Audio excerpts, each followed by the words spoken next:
In this video, I'm going to talk about why sometimes a very simple lighting can be the most dramatic. I'm Daniel Norton, photographer here in New York. We're going to talk about this image that I shot. This is actually a Polaroid image that I shot during another shoot. I had some old Polaroid and I busted it out. And it's just one light, one simple hard light. And the reason why this image is powerful is because of all the depth, all the density, all the darkness around it. When you see this, you just see that bright spot and you want more. You want to look into it and you do start to see there is some detail here. There is some detail there. What's that highlight down there? It draws the viewer in.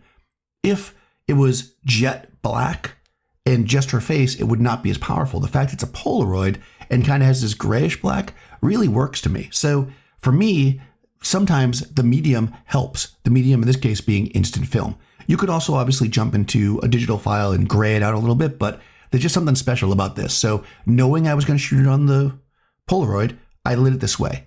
I think when we're working on portraits or anything, we need to think beyond just shoot, shoot, shoot. We need to think, well, how is this going to be used? How is it going to be shown? How can it work? And pick our lighting, our clothing, our composition accordingly. If you want to see the light I used here, which was a dado light in a softbox, I'll put a link to that in the description. There's also going to be a link to my Patreon if you'd like to support the channel, and a link to the Discord if you just want to chat about photography.